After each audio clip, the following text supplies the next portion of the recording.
নামাজের শেষ অংশে গিয়ে আল্লাহর দরবারে বলি, ও মাবুদ, নিজের উপর অনেক জুলুম করে ফেলেছি। আল্লাহুম্মা ইন্নী যালামতু নাফসি যুলমান কাসীরা, নাফসি নিজের উপর যুলমান কাসীরা, অনেক বেশি জুলুম নিজের উপর করে ফেলেছি। ওয়ালা ইয়াগফিরু যুনুবা ইল্লা আনতা, তুমি ছাড়া কেউ ক্ষমা করবে না।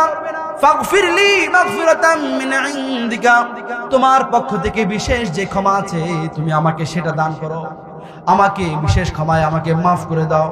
ওয়ারহামনি ইন্নাকা আনতাল গফুরুর রহিম, আমাকে তুমি রহম করো, আর নিশ্চয়ই তুমি ক্ষমাশীল এবং দয়ালু। আল্লাহু আকবার। এই যে নিশ্চয়ই তুমি ক্ষমাশীল এবং দয়ালু, আল্লাহ পাককে বারবার বলতেছি। আর এদিকে নামাজের মধ্যে এত সুন্দর করে আল্লাহর সঙ্গে ওয়াদা করতেছি, আল্লাহ তুমি ছাড়া আমাকে কেউ ক্ষমা করবে না, আমারে কেউ মাফ করবে না, আমাকে ক্ষমা করে দাও, বিশেষ ক্ষমা দাও, বিশেষ মাফ দাও। এত কিছু বলার পর আপনি যখন মসজিদ থেকে বের হয়ে গিয়ে গুনাহের কাজ করেন, তাহলে আপনার জন্য কি নামাজ আল্লাহ কবুল করবেন নাকি করবেন না? এই জন্য নামাজটা যত সহজ আবার ততটাই কঠিন। তবে কঠিন নয় তাদের জন্য যারা আখিরাতকে ভয় পায়।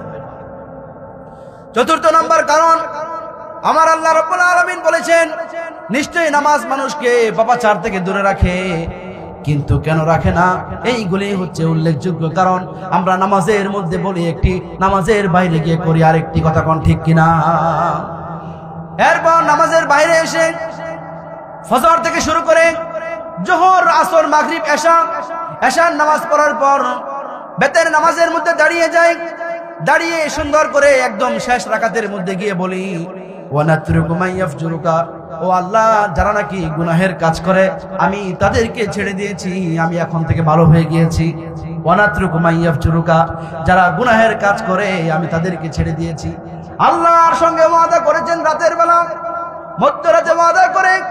এরপর নামাজের পরে আপনি সুন্দর মতন ঘুমিয়ে গিয়েছেন। ঘুম থেকে উঠে পরের দিন আবার অনাচারের মধ্যে লিপ্ত হয়ে গিয়েছেন। আপনি শয়তানি কাজের মধ্যে লিপ্ত হওয়ার কারণে আপনি আল্লাহর সঙ্গে আপনি বেঈমানি করেছেন, মুনাফিকি করেছেন। কথা কোন ঠিক কিনা? তো আপনার মতো মুনাফিকের দোয়া কি আল্লাহ কবুল করবে? নামাজ কবুল করবে? করবে না। এই জন্য ওয়ানাতরুকু মাইয়াফজুরুক, নামাজের শেষ অংশে যেভাবে বলবেন ঠিক এইভাবে আমল করার চেষ্টা করবেন ইনশাআল্লাহ। নামাজের শেষ অংশে গিয়ে দোয়া করি, যেমন হযরত আদম আলাইহিস সালাতু ওয়াস সালাম দোয়া করেছিলেন, রব্বানা যালামনা আনফুসানা ওয়া ইল্লাম তাগফির লানা ওয়া তারহামনা লানাকুন